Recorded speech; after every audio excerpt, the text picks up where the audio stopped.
Ingeniero Mario Morales Bielmas, director Correcto. general de intermediación de contratos legados de la Comisión Federal de Electricidad. Es correcto, Adriana. Qué placer estar contigo. Gracias. Ingeniero, usted ha dicho que urge regular el tema de lo que se aprobó en 2013, esta llamada reforma energética, Es correcto. que se ha despojado a los mexicanos. Sí, es correcto. Como lo señalas, realmente la reforma del 2013, te puedo decir que fue perversamente diseñada, está tan bien estructurada. Lo bueno, al menos en este momento, es que no ha sido totalmente implementada. Tiene un proceso de implementación de varios años. Y este proceso pues, nos ha indicado perfectamente lo que va a ocurrir a lo largo de los próximos años para México. Hemos entregado al sector eléctrico a través de esta reforma. Como recordaremos, la CFE siempre fue la empresa durante los últimos 50, 60 años que estuvo atendiendo este requerimiento tan importante para los mexicanos. Logró la electrificación total del país, partiendo de un 38% de mexicanos beneficiados hasta llegar al 99% en este momento. Debo destacar que al año 1999, CFE le proporcionaba servicio eléctrico a todo el país, a todos los mexicanos. A partir del 2000, inicia la operación de centrales eléctricas que son privadas. Porque en la ley del 92, en diciembre del 92, se le hizo un ajuste muy importante a la ley, creando los artículos, sobre todo 36 y 36 bis, en donde se incluyen o se insertan esquemas de generación privada. Son 5, pero realmente han destacado 2 de manera importante.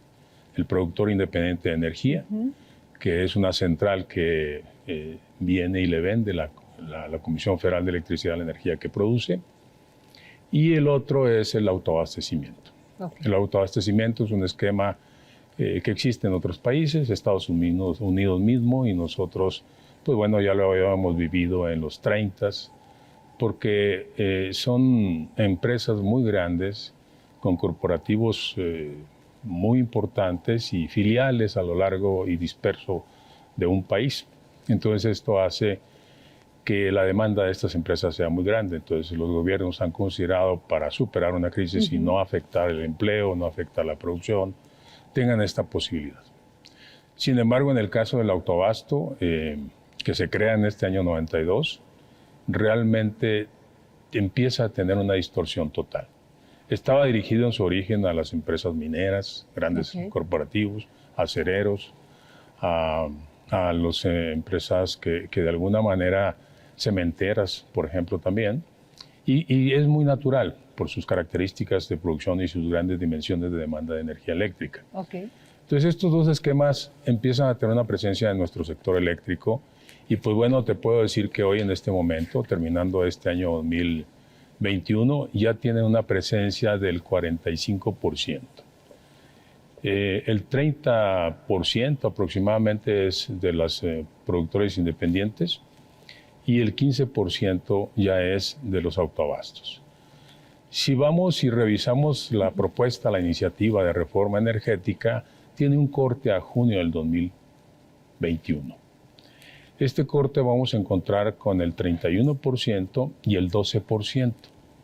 Los números se siguen moviendo a lo largo del tiempo, y bueno, terminamos con que los esquemas privados que nacen en el 92 y que se protegen en la reforma del 2013, se regularizan, porque realmente fue una decisión inconstitucional muy discutible en su momento, pero bueno. ¿Por qué pasa tanto tiempo para que hagan una reforma constitucional de 1992 a 2003? Bueno, hablando de las perversidades. Claro. En el 92 no hicieron una reforma a la Constitución. En el 92 sigue siendo el Estado el responsable de la generación, del transporte o la conducción, la transformación, la distribución y el abastecimiento de energía eléctrica como servicio público. Entonces dijeron, bueno, si no es público y yo pongo una empresa privada, pues privado no es público. Entonces, no estoy en contra de la Constitución, lo voy a insertar en la ley. Okay. Pero es totalmente... Si se hubieran hecho las discusiones que debieron haber surgido en ese momento, pues era evidente que era una violación a la Constitución. Se dejó esa condición irregular durante los años siguientes. Obviamente, el esquema es que la energía eléctrica del productor independiente no la puede vender a privados, a externos, a usuarios. La tiene que vender a la CFE. Y el autoabasto tenía otra figura, otra condición. Entonces, transcurrieron estos años, pero ya en el 2013 visualizaban... Bueno, debo de destacar que en el 92 fue Carlos Salinas de Gortari el responsable de hacer esta modificación a la ley. Era sexenio de Carlos Salinas de Gortari. En el 94, de hecho, esta reforma, sí, es una reforma a la ley. El día 17 de diciembre se firma el Tratado de Libre Comercio. Así es. Y la intención era que iniciara, o el compromiso era que iniciara el 1 de enero del 94. En este Tratado de Libre Comercio se abre el sector eléctrico y el mecanismo que utilizan es la reforma a la ley. En días después de lo que es el esquema lo que fue la firma del Tratado de Libre Comercio. Continúan los años, pero no tenían el sector completo. Habría que abrirlo. Perdón, una pregunta ahí, ingeniero. ¿Ahí empezamos nosotros a comprarle gas a Estados Unidos? Ya teníamos algunos, el compromiso del gas era un poco diferente. Pemex era el responsable, había una empresa del gobierno que era responsable de la adquisición del gas. En la reforma del 2013 se le asignó esta responsabilidad a CFE.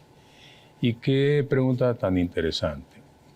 El gas, nosotros cuando llegamos en esta administración, nos encontramos que había compromisos para construir 12 gasoductos. Ajá. Muy importantes en su construcción y significaban 16 mil millones de dólares esta inversión, con 6 contratos de 6 empresas. Esta inversión nos llamó mucho la atención porque tiene intereses que no son inaceptables, son los intereses con los que se firmaron los contratos. Nos van a originar a los mexicanos pagar 5 veces estos gasoductos. Estos gasoductos se diseñaron en su origen con una capacidad de gas que sobrepasa la necesidad de México en este momento. Iba a ir a 14 centrales eléctricas. No existe ninguna central eléctrica. A ver, entonces nomás cronológicamente, 92, luego vienen pues bueno los gobiernos del PAN, otra vez el gobierno del PRI. Correcto. Y llegamos al gobierno de Andrés Manuel López Obrador. Correcto. En ese tiempo, el compromiso era hacer 12 gasoductos. Y llegan y no había ninguno. Sí, los 12 gasoductos tienen esta condición muy particular, que iban a llegar a 14 centrales, no existe ninguna. La otra situación muy discutible es el interés a lo que es un promedio del interés del 19% en dólares. Es totalmente exorbitante ese interés. Obviamente es un negocio redondo para quienes tienen estos contratos. Y la otra, el tercer elemento que también es muy discutible es que CFE no será propietario de los gasoductos. Los gasoductos van a ser de los privados que los van a construir con la inversión y los recursos de la CFE, que en este caso pues, los mexicanos los vamos a pagar. Entonces, ese es un tema muy importante. Tenemos mucho gas disponible. Tenemos un gran beneficio de tener esta cercanía con Estados Unidos, quien tiene pues, es uno de los más grandes productores de gas, un gas barato, gas competitivo. Sin embargo, con estas condiciones que se crearon y se construyeron en favor de los privados, pues bueno, el que menos se beneficia al final de cuentas es el Estado, y el Estado tiene la responsabilidad de otorgarle a los mexicanos las condiciones óptimas de bienestar. ¿Con eso se encuentran ustedes cuando llegan al gobierno? Es correcto. Sin embargo, si queremos hablar de la reforma del 2013, no debemos de perder de vista que este cambio de la ley que he comentado hace un momento, en el sexenio de Zedillo, él construyó una reforma también muy crítica, creo que más crítica que la actual. Esta reforma la intentó su aprobación en su segundo trienio, no pasó. Fox intentó lo mismo, no pasó, no logró hacer cambios a la reforma. ¿Y qué querían ellos? Pues que se implementara un mercado eléctrico y este mercado eléctrico se otorgara a los privados. Los mercados eléctricos, cuando se diseñan en forma original, pues tienen un esquema de una teoría marginalista. ¿Qué quiere decir esto? Que vamos a hacer competir a los participantes de un mercado nada más con los costos marginales de los costos variables. Complicado, pero no lo es tanto. El costo total, yo quiero saber cuánto cuesta un kilowatt-hora, voy a dividir en dos grandes costos la producción de la energía. Costos variables y costos fijos. Tienen muchos elementos los dos, pero los costos fijos tienen la inversión, tienen los gasoductos en este caso, tienen el financiamiento, tienen los costos de la mano de obra, la operación, el mantenimiento, costos fijos, que son importantes. Y el costo variable normalmente en esos años de los 90 pues es el combustible. Los combustibles que se utilizan precisamente para generar energía eléctrica, que estamos hablando del gas, el diésel, el carbón, el combustóleo, combustibles fósiles. Y todas las tecnologías pues eran similares, de tal manera que una competencia podía ser muy equilibrada y podías pensar en generar verdadera competencia.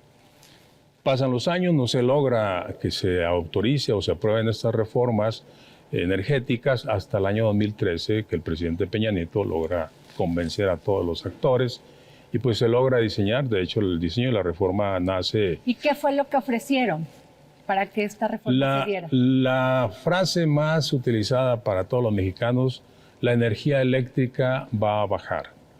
Comisión Federal es ineficiente, es cara y es sucia. Eso era lo que siempre teníamos en nuestros medios de comunicación sistemáticamente, los diputados, los senadores, todo el mundo era lo que comentaba.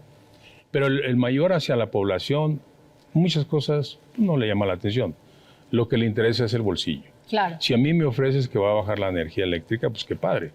Los españoles hoy quisieran tener algo en ese sentido, no tienen ninguna seguridad. Que no contaminara también, esa fue la otra de las Por eso hablan de energías sucias. Okay. Entonces, las energías limpias, pues obviamente nacen en el 2010 un impulso importante hacia las energías renovables intermitentes. Este es el problema, intermitentes.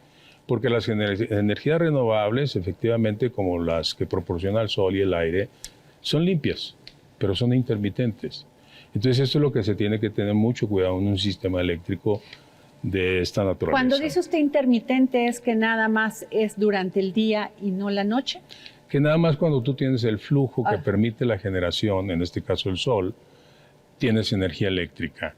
Y en el caso del aire, de igual manera, cuando hay el aire con las velocidades idóneas, porque también el exceso de velocidad del aire paraliza los aerogeneradores y las velocidades bajas, pues obviamente no genera lo suficiente. Y en el caso del sol, depende de la radiación solar que se tenga en la zona, en la región. Si es un día nublado o hay nubes importantes, pueden generar problemas. De hecho, los mayores intermitencias o variabilidades que se producen en la generación de la energía eléctrica es precisamente por esa razón, de que las nubes, obviamente tenemos claro cuándo inicia el sol y cuándo llega el ocaso del sol. Entonces esto ya se tiene muy claro. Las energías solares tienen un 20% de factor de planta. ¿Qué quiere decir esto? Que solo el 20% de las horas del año producen energía eléctrica. El año tiene 8.760 horas. Solo el 20% de esas horas hay energía eléctrica por el sol. El resto, el 80%, se tiene que cubrir con energías fósiles o con energías limpias permanentes, como son la geotermia o como son la nuclear. En el caso del aire, solo el 30% tiene factor de planta. Es más eficiente, vamos a llamarle, la energía eólica. Y esto pues es lo mismo, el 30% del tiempo del año hay sol, hay aire suficiente para poder producir energía eléctrica. Entonces, tenemos que tener la seguridad de que el 70% restante lo podemos cubrir con otras fuentes o otras tecnologías para poder suministrar la energía eléctrica. ¿Y ahí es donde entraba la CFE? Ahí entra, no, tiene que estar entrando permanentemente. Aquí hay pues una contradicción.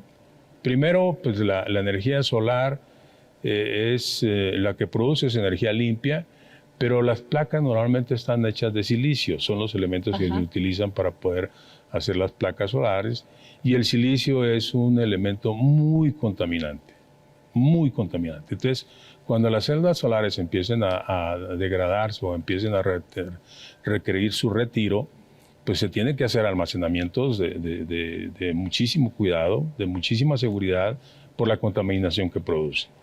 Y en el caso de las energías eólicas, pues es un poco diferente, son motores, simplemente motores, y la idea es que inyecten la energía eléctrica a la red eléctrica, Okay. Entonces ahí no hay problema. Sin embargo, la población, las empresas no pueden tener interrupciones. Claro. Hoy no se permiten las interrupciones. Hay empresas tan grandes, tan robotizadas, que un abatimiento de voltaje, o sea, un pequeño de microsegundos que nosotros no lo vemos, en mi casa o en tu casa, pues de alguna manera no te causa ningún problema. Pero una empresa sí puede ese abatimiento de voltaje hacer que esa línea de producción, por el cerebro que se está controlando todo ese proceso de robots, se salga. Okay. Se da una interrupción y pues eso genera mucho problema. Entonces, hoy hablamos no solo de no interrupciones, sino de energía de calidad. Necesitamos calidad en la energía para las tecnologías modernas, la comunicación, todo lo que es la electrónica requiere estas condiciones. Entonces, las energías renovables intermitentes, esta variabilidad que generan problemas en los sistemas eléctricos que se tienen que estar cuidando de manera sistemática. Ok. Ingeniero, ¿en qué momento entran estas empresas españolas como Iberdrola? Del 2000. En el año 2000 inician sus operaciones. ¿Quién les da el acceso? ¿Quién les da las condiciones jurídicas para que operen en México? Y como lo dice el presidente, pues se adueñan de la energía eléctrica en México. Es correcto. Decía que el cambio en la ley se hizo en el 92. México tenía tarifas muy baratas en el 92. De tal manera que no llegaron las inversiones en el 93, ni el 94, ni el 95, sino hasta el 2000. Porque lo que el gobierno hizo es empezar a subir las tarifas eléctricas de usuarios finales sistemáticamente a lo largo de cada mes durante años. En el año 2000 ya fue atractivo. Entonces llega Iberdrola para hacer este negocio junto con otras compañías y poco a poco fueron penetrando en el sector gubernamental, a tener toda una relación muy importante, muy comprometedora, de tal manera que Iberdrola hoy es la empresa más grande que tiene la mayor número de plantas y incursiona en todas las esquemas. En este momento hay 4 esquemas privados. El productor independiente, que viene del 92, el autoabastecedor, que el 50% son autoabastecedores distorsionados o ilegales o simulados del total de los autoabastos. Luego tenemos las subastas de largo plazo que fueron creadas precisamente en la reforma del 2013 y posteriormente llegan las nuevas centrales derivadas de la ley de la industria eléctrica, le llamamos LIE. Entonces estos 4 esquemas, Iberdrola tiene presencia en los 4, de tal manera que sigue siendo hoy el mayor jugador en número de centrales. Y te puedo decir sin temor a equivocarme que sucede como en la banca, el negocio que le genera más ingresos, más utilidades a Iberdrola es México más que España.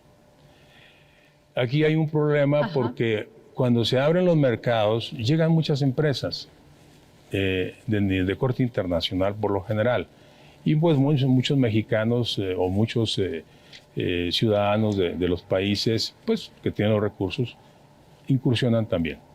Pero estas grandes empresas se van apropiando poco a poco a lo largo de los años de las pequeñas empresas.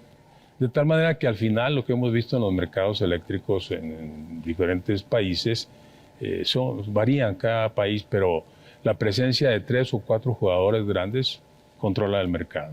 El problema hoy de España es que Iberdrola, Endesa era la CFE de España, la privatizaron, y Naturgy son los que controlan el mercado, son los más grandes jugadores y pueden hacer que los precios vayan hacia donde ellos desean y no perder. Jamás van a perder. El otro problema que hemos estado viendo, y hemos hecho una investigación muy exhaustiva, es que atrás de estas grandes empresas que tienen una cara como conocemos a Iberdrola, o Naturgy, o Endesa, o Savi aquí en México, o Enel, los dueños verdaderos son fondos de inversión. O sea, son grandes fondos que crearon después de la Segunda Guerra Mundial, empezaron a evolucionar, los grandes monopolios se convirtieron en estos grandes fondos, y lo que hacen es llegar, comprar las compañías en diferentes esquemas piramidales, compran porcentajes los diferentes fondos y se apropian de los países, a exprimirlos, a traer todas las, magnificar lo más que pueda las ganancias, las utilidades. Como agentes preponderantes. Así es. Y aquí, pues bueno, algunos de nosotros o muchos de nosotros hemos escuchado a BlackRock, Blackstone, Vanguard, y muchos fondos. Puedo decirte que 20 fondos, en este momento 20 fondos, se equiparan a lo que manejan en sus recursos, porque son dueños de la mayoría de las compañías, aquí en México también, de las alimentarias, de las de transporte, no nada más de la energía eléctrica. Estos fondos significan el 75% del PIB mundial, 20 fondos. Ahora ellos dicen que es libre comercio y que Así. ellos entraron a la competencia como les marcaron las condiciones jurídicas y que ellos las jugaron así. Ellos y las que generaron crearon. empleos en México.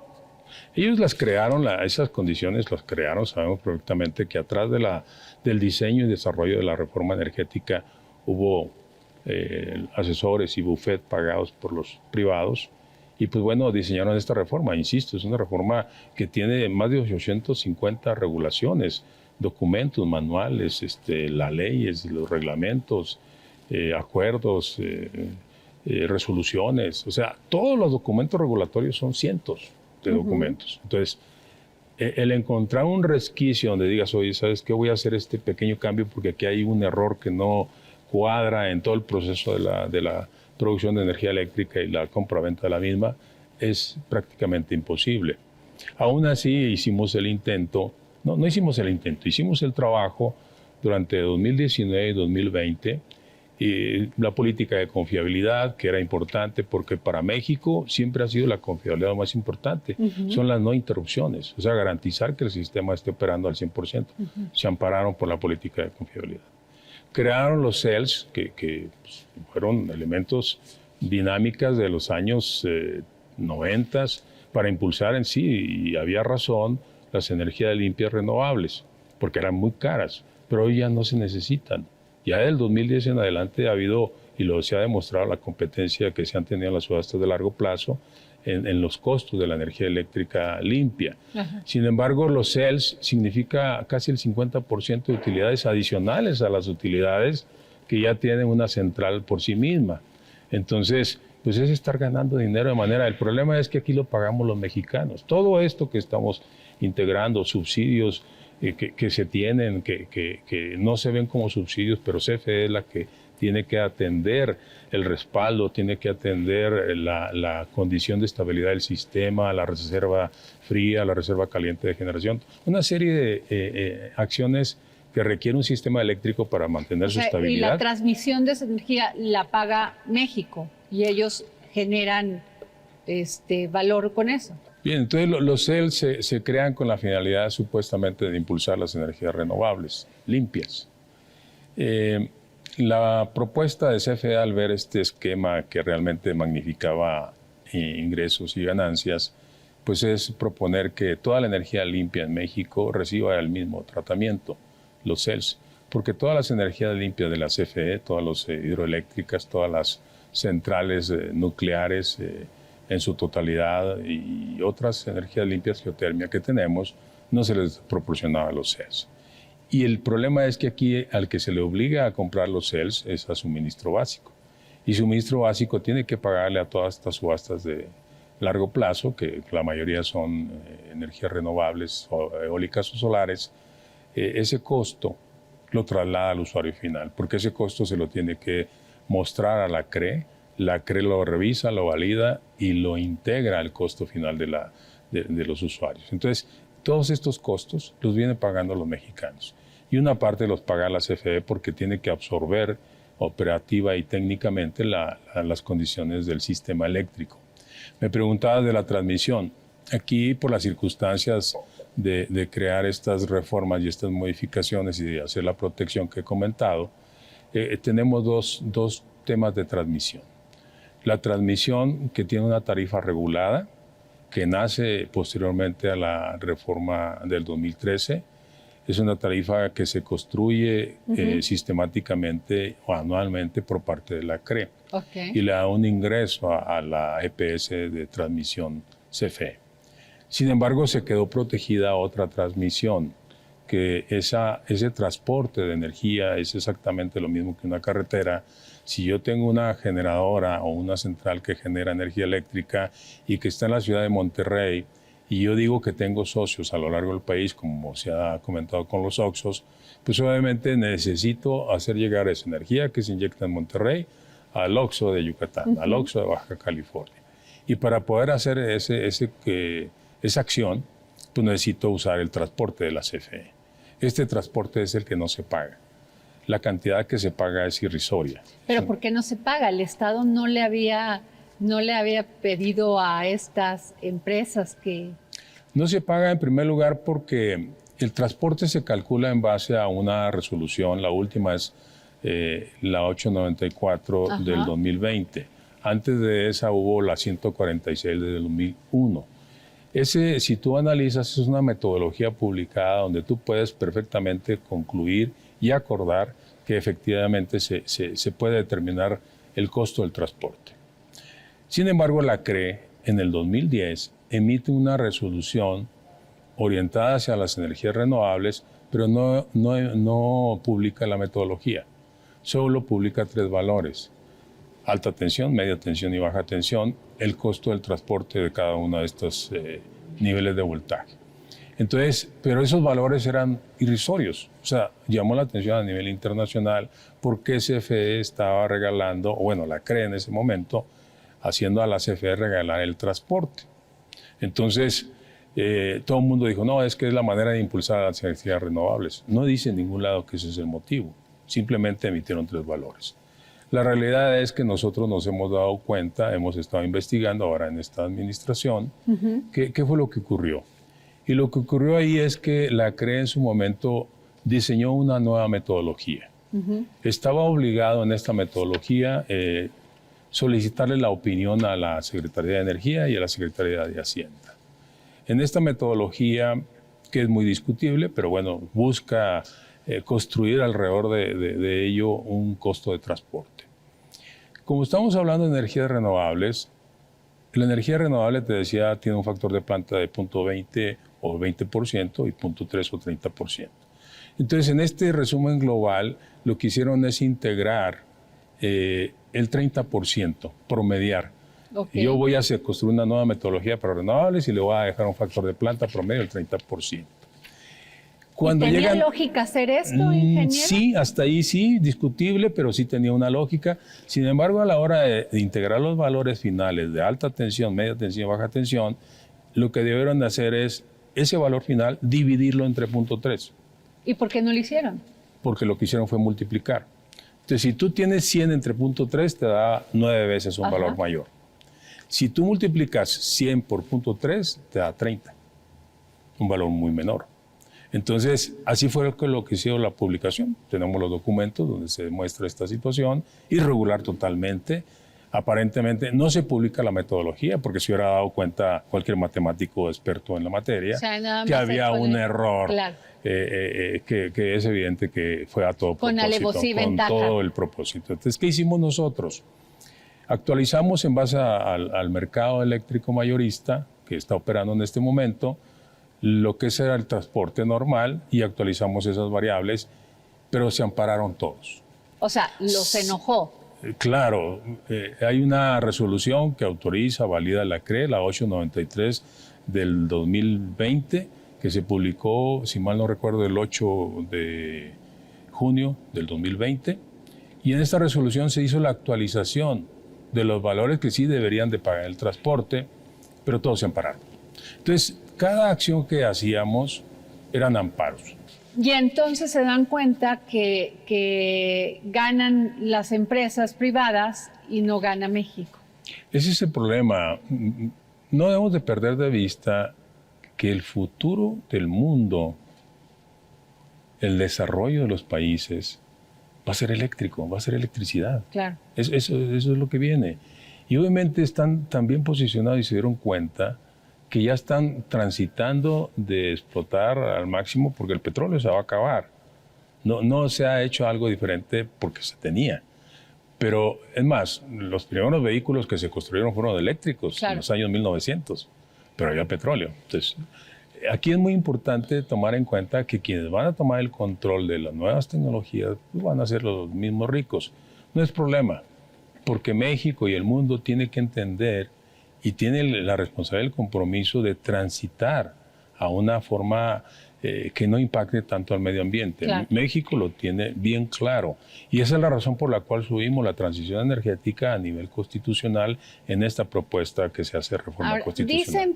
¿Por qué dicen las cámaras empresariales que se perderían empleos, que México perdería 44,000 millones de pesos y que tampoco haría a México un país competitivo? Y toda la publicidad que se hace en el extranjero es de que no hay garantías jurídicas en México para invertir, y sobre todo en electricidad.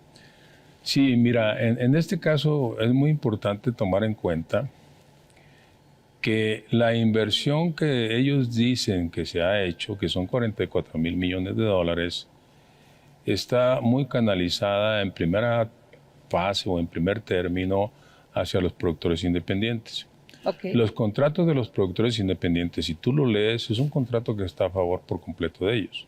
¿A eso se le llaman ustedes contratos leoninos? Le han dicho contratos leoninos porque realmente está todo a favor de los privados. Sin embargo, obviamente todo esto nace en el 2000 y estos 44,000 millones de dólares que se señalan es desde el 2000 a la fecha. Nosotros en CFE, cada central que se adquiere bajo este mecanismo, que es el mecanismo de PY, la pagamos 3.5 veces. O sea, la central se le paga 3.5 veces y el dueño sigue siendo el productor independiente, el Iberdrola, el Savi, etc. Entonces, ya de esos 44,000 millones, nosotros tenemos los registros. Ya han tenido ingresos por más de 22,000 millones de dólares. Entonces, es la cifra, sí, completa de la inversión a lo largo del tiempo. Luego viene la reforma. La reforma se construye argumentando que tenían que cuidar los derechos adquiridos del 92. Sin embargo, cuando se hace una reforma constitucional, no existen derechos adquiridos. Si los quieres proteger, pues puedes proteger. Pero antes de esto, la CFE, el Estado, era el responsable de energía eléctrica. Entonces, bueno, pero, y si nos vamos más allá, las centrales eléctricas solares generan empleos durante la construcción. Pero ya a la hora de que la central está funcionando, tienen 6, 7 trabajadores por central. 10, dependiendo de las capacidades, obviamente, de la central. Pero es muy poca la mano de obra que requiere de forma permanente. Entonces, es relativa a esa situación. Ahora bien, cuando la CFE le hacen esta reforma del 2013, la CFE era responsable de este suministro. Y lo que hicieron fue desplazarla. Obviamente es el Estado, y el Estado no se le puede llamar un monopolio. Pero, pues si queremos hablar en los mismos términos de derechos adquiridos, ¿dónde quedaron los derechos adquiridos durante 60 años de la CFE, de 1960 a 40 y tantos años, que se nacionaliza la industria? O sea, cuando utilizo términos técnicos jurídicos, los utilizo para mi beneficio. Y eso es lo que está ocurriendo. Ahora bien, nosotros hemos hecho análisis, consideramos en los análisis y conclusiones que no estamos violentando ningún tratado, no estamos violentando ninguna parte legal. La Constitución es nuestra carta magna, es nuestro documento madre para los mexicanos. Nuestra Constitución de 1917, que ha sufrido muchísimas modificaciones, pero su esencia sigue siendo la misma. Es una esencia humanista. Es una esencia que se buscó, y a mí me parece excelente, y que sigue conservando a pesar de tantos cambios. Obviamente, conforme vayan haciéndose cambios, como el que estamos viendo, sí es una laceración, sí es una afectación a los mexicanos. Porque realmente, en el caso de México, la energía eléctrica cuesta lo mismo en cualquier parte del mundo. No porque esté en México o porque esté en Estados Unidos o en Europa sea diferente, cuesta lo mismo producirla. Obviamente depende de la tecnología, depende de los recursos naturales que tú tengas y depende de los elementos con los que vas a producir la energía eléctrica, pero no hay grandes diferencias. Entonces imagínate que ya años posteriores ya estén apropiados del mercado. Nosotros hicimos análisis, el 63% ya la CFE de presencia en el mercado eléctrico mexicano antes del 2013. En el 2017, 54-46%, que esos son los números que vio el presidente cuando llegó en esta administración. 54% CFE, 46% privados, y dijo, así nos tenemos que quedar. 54% le permite a la CFE o al Estado, más que la CFE, al Estado, mantener la rectoría en uno de los sectores más importantes. 46% son inversiones que ya llegaron a México. ¿Cuál fue el motivo, la razón, fundamento? No lo sé, pero ya están. Hay que respetarlas. Entonces, por eso siempre se ha manejado esta proporción. Ingeniero Bielmans, ¿se han reunido ustedes con estas empresas? ¿Han tenido diálogo? ¿Sí? ¿Han tratado de llegar a acuerdos para modificar estos contratos que nada más benefician a estas empresas? Sí, el director ha coordinado, por instrucciones del señor presidente, en diferentes momentos, reuniones con Iberdrola, reuniones con los directivos de Mitsui, de Savi, de Enel, etc. ¿Y qué ha pasado? Pues toman conocimiento, están conscientes que hay situaciones irregulares. Y yo creo que el tema más así dramático, que es evidente que es un robo, es el autoabasto. Y ellos coinciden, pero no toman decisiones. Y en toda esta dinámica de estar modificando la regulación, luego hacer la reforma a la ley de la industria eléctrica y posteriormente la Constitución, pues obviamente hubo todo este tipo de reuniones. Y ellos, su respuesta era, ok, vamos viendo cómo lo podemos resolver, y pasaban los tiempos, y cuando salía algún cambio, alguna regulación, me amparo. Casualmente o circunstancialmente, o a propósito, en el mes de junio se crea pues un esquema en el Poder Judicial totalmente inserto, que son los juzgados de competencia y tribunales de competencia, que están diseñados exclusivamente para salvaguardar los intereses de los privados, de los privados extranjeros sobre todo. Si ustedes se fijan, no hay nada absolutamente que se haga que no sea protegido y amparado por estos jueces. Lo vimos, algo muy pues, discutible es la publicación de la reforma a la ley. Se hace el día 9 de marzo, en la tarde. A las 7 de la mañana del día 10 de marzo ya estaba otorgada la suspensión para esa ley detenerla. Un documento así de grueso que se construyó aparentemente entre 8 o 9 horas. Es imposible. Los abogados que se dedican a este tema, yo soy ingeniero, me dicen, es que si tú quieres acelerar un amparo y darle una respuesta lo más pronto posible porque eres amigo del juez y hay una influencia de no sé, X, 3 días. ¿Por qué? Porque tienes que recibir el amparo, tienes que revisarlo, tienes que hacer una serie de acciones y estrategias de construcción para otorgar un amparo. Pues en este caso, a las 7 de la mañana, en horas, ya está otorgado el amparo. Otro aspecto muy importante, cuando nosotros nos ponemos a revisar la Constitución, en el artículo 28, que es uno de los que se está modificando, nos encontramos con un esquema nuevo que es la COFECE, la Comisión Federal para la Competencia Económica. Y tú lees todas las características en la Constitución y tiene más atributos y tiene más características y tiene más desglose, más detalle que el ser presidente de la República. Le crean este esquema que definitivamente ha buscado. El Estado está dentro del Estado, es un órgano independiente, totalmente independiente como el INE, y este órgano es el que demanda al Estado. Muchos de los amparos que tenemos son promovidos por la COFECE. que es un órgano del Estado, independiente, que supuestamente cuida la competencia, pero de los privados. Entonces, todos estos elementos que se construyen 6 meses antes de la reforma energética y que en la reforma energética la amarran y le cuidan todos los aspectos, por eso te decía, es impresionante las condiciones de diseño de esta reforma energética. Es impresionante. Difícilmente encuentras elementos. Entonces, por eso cada vez que dábamos un paso, los amparos es muy fácil sustentarlos. Y nos convencimos que lo que había que modificar era la Constitución.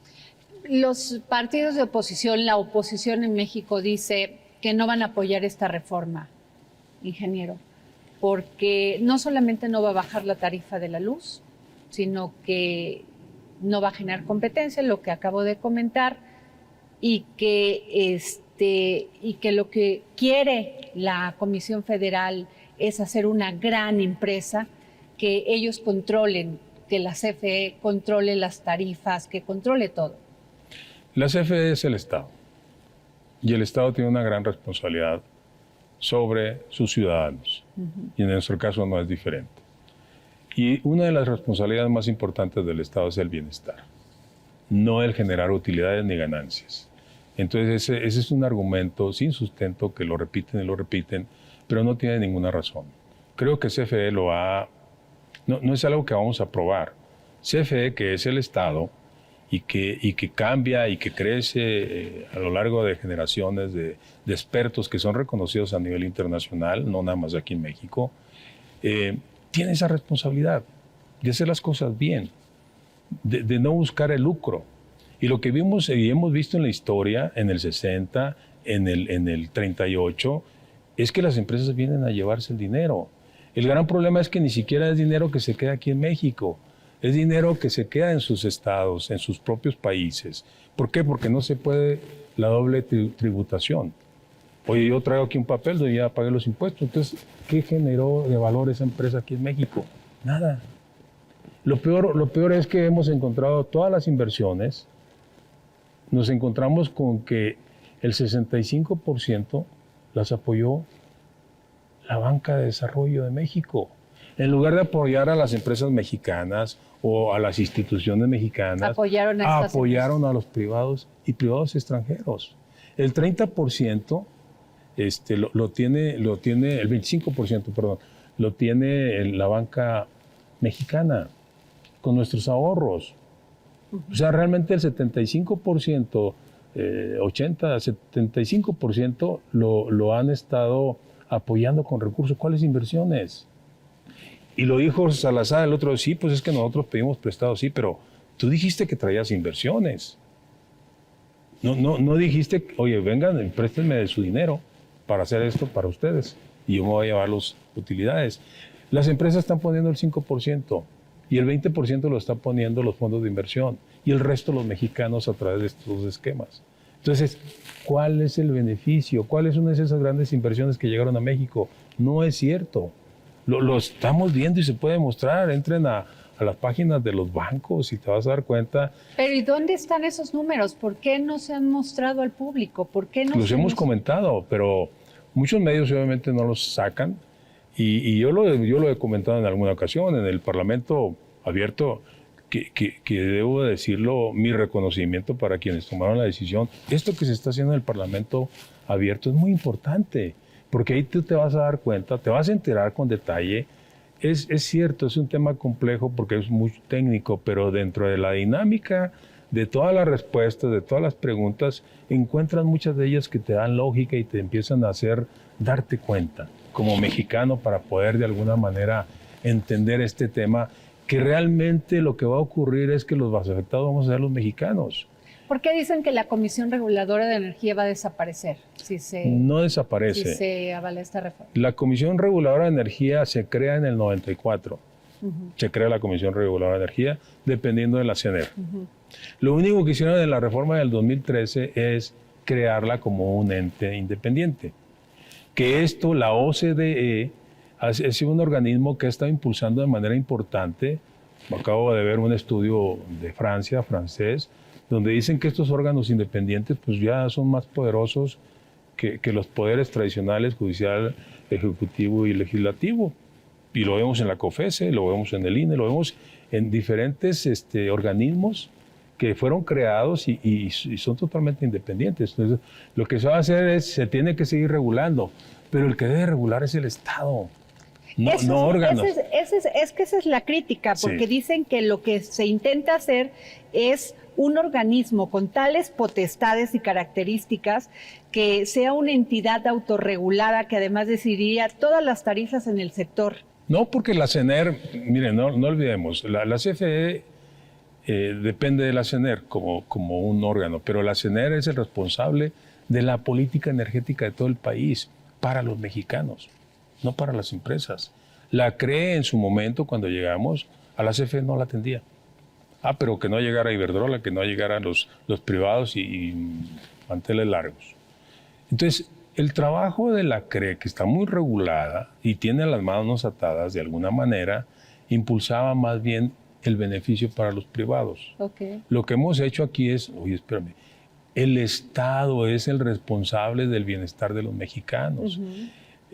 A mí me llamó mucho la atención a Salazar el día que tuvo su comparecencia, porque hablaba del subsidio, que no es un subsidio, no le llaman así, es una transferencia de recursos que son 70,000 millones de pesos que se impactan en las tarifas para beneficiar a los mexicanos. Imagínate que ya mañana ya sabes que ya no hay esa transferencia porque los privados ya tienen dueños. Ocurre en España, ocurre en Grecia, ocurre en Polonia, ocurre Inglaterra tiene problemas también. Vamos a regular. Y aquí van a pagar todo lo que cuesta. Les molesta que el Estado les dé un apoyo a quienes menos tienen. Imagínate, yo viví en la frontera y precisamente en esos años en que se incrementaron las tarifas, yo era el responsable de Ciudad Juárez. Teníamos una relación muy importante con El Paso y Estados Unidos por las características. Este incremento sistemático de los 90s de la energía eléctrica era la locura. Porque los líderes de las colonias, los que querían ser diputados, los senadores, presidentes, y los propios ciudadanos, pues se sentían molestos y iban a hacer plantones, hacían recorridos, etcétera. Entonces aquí, pues esto no lo hace el Estado. Imagínate, el ver en Estados Unidos una factura de una familia de bajos recursos de $100 por mes es normal. Porque eso cuesta, $100 por mes. Estamos hablando de 2,100 pesos por mes, 4,200 pesos bimestrales para una familia que vive en las periferias. Claro. No lo podría pagar jamás. Ahora, entonces, las condiciones críticas que pudiéramos tener aquí serían así en ese sentido. Tenemos un debate y el debate es que Estados Unidos dijo, ¿qué va a pasar? Nosotros tenemos un TEMEC, un Tratado de Libre Comercio con México, TEMEC, y no estamos viendo que le están apostando a las energías limpias. Palabras más, palabras menos. ¿Qué va a pasar con eso? Porque viene siendo uno de nuestros socios más importantes. Claro. Y tenemos un tratado firmado con ellos. Esa es una sistemática apreciación y discurso de los privados. En este momento, al hacer un corte, quien genera más energía limpia es CFE. Nosotros generamos el 38% de la energía limpia de nuestra matriz energética. Los privados generan el 19.5%, cerca del 20%. Hoy, en base a los criterios de autorización, que a veces es otro problema grave, se autorizaron permisos de manera indiscriminada por parte de la CRE, sin un requisito técnico. Estos permisos, cada permiso que un solicitante hiciera, porque tenía el terreno, tenía el espacio, tenía el lugar, y le parecía que había una línea cerca de su propiedad, se le autorizaba un permiso. Hay más de 370 centrales eléctricas, eólicas y solares ya en el país. Ya la mayoría está funcionando y las otras no van a dejar de funcionar puesto que tienen su permiso y su contrato de interconexión. Hemos hecho una adopción acelerada de las energías limpias por este mecanismo de autorización sin ningún requisito. El problema es que las energías limpias, eólicas y solares no pueden ser instaladas como es la generación tradicional. Cuando CFE tenía la responsabilidad de la planeación de la red eléctrica y del sistema eléctrico del país, tenía todo un equipo de planeación que fue destruido al día siguiente de la reforma de la ley de la industria eléctrica. Todos los responsables de planeación fueron retirados y se los llevaron al SENACE. Nosotros construíamos las centrales cerca de la carga. Hoy aquí está la ciudad metropolitana de Guadalajara, de Monterrey, tiene que estar lo más cerca de la carga, la generación, porque el transporte cuesta. ¿Dónde puedes instalar una generación eólica si requieres hectáreas y hectáreas, que además tiene un impacto visual terrible? Tú ves a España ahorita, ya no quieren los españoles eso es lo que pasa, energía porque lo traen eólica. de África. Lo tienen que trasladar a grandes distancias. Exacto. Y eso cuesta, y ese costo lo está pagando la CFE. Pero además tienes que hacer inversiones de transporte, de transmisión. No es nada más llegar, poner los paneles solares o los aeromotores, sino tienes que hacer toda una integración de la red eléctrica. ¿Cómo va a comportarse tu demanda? Porque hoy dice, oye, yo estoy en Monterrey, estoy comprando energía eólica del Istmo. Pues eso no es cierto, ¿verdad? Realmente la energía se integra, se inyecta en el lugar donde está la fuente, en este caso el generador. Entonces, no es cierto. Nosotros estamos apostando a las energías renovables de igual manera, pero de una forma ordenada. ¿Y cómo es apostarle de forma ordenada, ingeniero? Sí, pues bueno, tenemos el sistema va creciendo. Tiene que haber una transición energética. Muchos países quisieran tener nuestras condiciones, que al mismo tiempo pues no es nuestra gran ventaja, porque nosotros dependemos del gas de Estados Unidos en un 65%. El día que hay volatilidad en los precios del gas, entramos en crisis. Sin embargo, nosotros compramos el gas. Sí, nosotros compramos el gas con Estados Unidos. Y además le damos negocio también de energía. Definitivamente, el negocio del gas es de Estados Unidos. Okay. Y en este caso, las energías que tendremos que hacer en el futuro, porque no va a haber gas, no va a haber petróleo, no va a haber todos los combustibles líquidos que hoy tenemos, entonces tenemos que hacer una transición energética. La transición energética significa la sustitución, no es otra cosa, voy a transitar para sustituir los mecanismos de generación de energía eléctrica del hoy. ¿Cuál es el elemento más idóneo para esa transición? El gas. Okay. El mundo hoy está en una crisis energética. La crisis que hay entre Rusia, Estados Unidos, China y Europa, Alemania, es energética. Rusia lo que está pretendiendo invadir Ucrania, precisamente porque Ucrania es la orilla del mar, es la salida del mar de Rusia. Claro. Entonces, no tiene cómo salir al mar. Tiene un gasoducto que está construyendo en este momento, que ese es el otro factor de la crisis, es el Nord Stream, que va a llegar a Europa, porque a Europa le hacen llegar gas natural licuado, es carísimo. Entonces, no perdamos de vista que son condiciones geopolíticas las que están ocurriendo en todo el mundo en este momento. Nosotros tenemos unas grandes ventajas.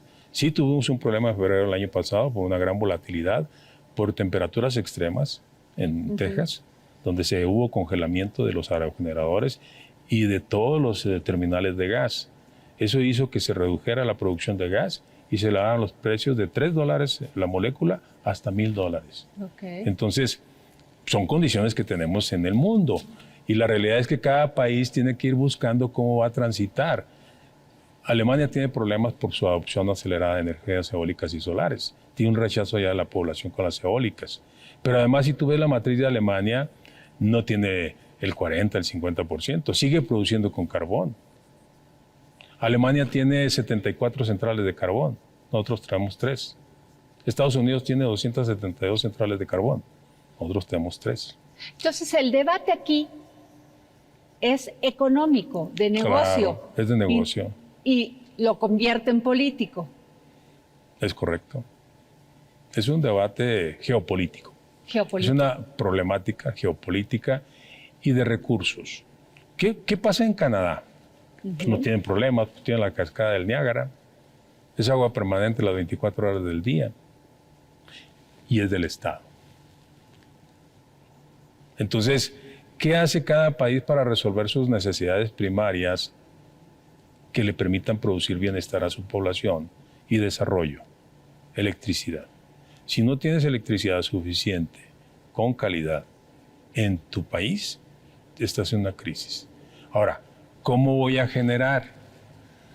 Bueno, pues si yo estoy en Canadá, pues con agua. Si estoy en las cascadas de Iguazú, Brasil, Perú, pues con agua, pero porque tengo el agua. ¿Qué le pasa a Japón? Japón reabrió las centrales de carbón porque está tratando de reducir las nucleares por el accidente que tuvo recientemente. Pero necesita generar electricidad en suficientes cantidades y lo va a hacer con carbón. Entonces, ¿Qué es ¿cuál la es electricidad? el discurso de estos países? Pues que están buscando la transición del negocio, Ok. porque se va a acabar el petróleo, se van a acabar los combustibles fósiles. Y quieren asegurar el ¿Saben negocio. cuánto tiene México de reservas comprobadas en este momento? Tiene reservas para 9 años de petróleo.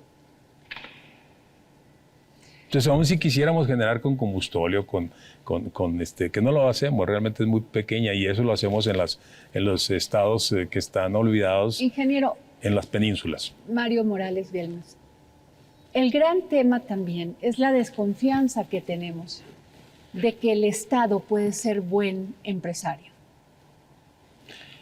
Te vuelvo a insistir, la CFE yo creo que es una de las pocas empresas que ha demostrado con datos, con realidades a lo largo de todo este año, y no solo lo ha demostrado con propios, sino con extraños, porque es reconocida.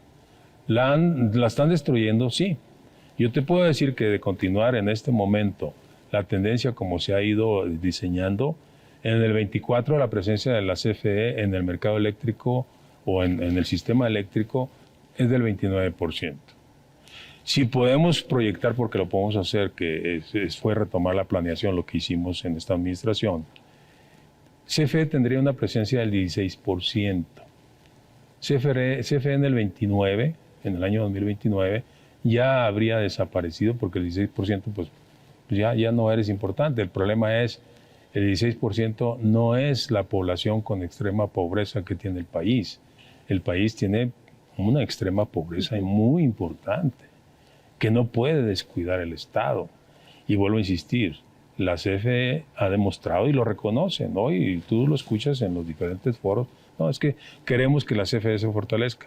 Reconocemos en los ingenieros de la CFE la capacidad que tiene. Y es cierto, yo soy parte de una generación, pero me antecedieron otras generaciones y las enseñanzas que yo recibí es tratar de ser mejor y enseñarle a la generación que sigue lo mejor de nuestra organización, porque nuestro compromiso es con esta gran institución que es el Estado, pero estamos conscientes de que tenemos un impacto en toda la sociedad para lograr el bienestar. Hoy no me puedo imaginar una familia que ya tuvo luz que no la tenga. Así es.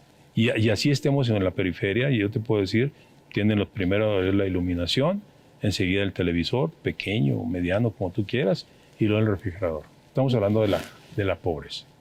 Ingeniero, ¿no le parece que el gran debate ha sido la comunicación, la información en esta reforma? Sí, definitivamente, desde que esta administración tomó la responsabilidad, hemos tratado de insistir de alguna manera de cómo hacer llegar la información. Hemos tenido algunas entrevistas y la realidad es que esto se volvió diferente, te puedo decir. Tuvo una mayor captación, porque todos los medios, la mayoría pues, de los medios, tienen una mayor presencia. Los recursos económicos que se están dispersando en el país por este motivo son extraordinarios. No te imaginas los recursos que están corriendo. Te lo digo porque conozco gente que está involucrada en el sector empresarial y dicen es que es impresionante el dinero que está corriendo para lograr descalificar la reforma. Entonces, es difícil navegar porque nosotros pues somos los ingenieros, ¿verdad? Y tenemos un salario, nuestros recursos para la publicidad es muy diferente. Entonces, pues sí, estamos enfrentándonos a monstruos económicos, extranjeros, que saben lo que significa el mercado eléctrico mexicano. El mercado eléctrico mexicano anda alrededor de los 370,000 millones de dólares y me lo quiero llevar con 44,000 que ya te pagué 22,000. No. los que vamos a perder son los mexicanos, somos los mexicanos. Entonces tenemos que ser muy cuidadosos. Lo entiendo porque soy parte de la sociedad, el pensar de una manera porque las redes sociales, porque mi compadre, porque mi amiga, porque todo el mundo hablamos a lo mejor de un tema que no conocemos y emitimos una opinión influida por otros comentarios. Pero lo que yo sí te puedo decir es que cuando abordo el tema, lo abordo por mi gran responsabilidad como mexicano. Obviamente soy parte de la CFE, pero más como mexicano, porque he vivido en casi todo el país y conozco nuestro México y conozco sus tristes deficiencias, ¿verdad? Como país y el tratar de lograr disminuir esa desigualdad tan enorme que hay.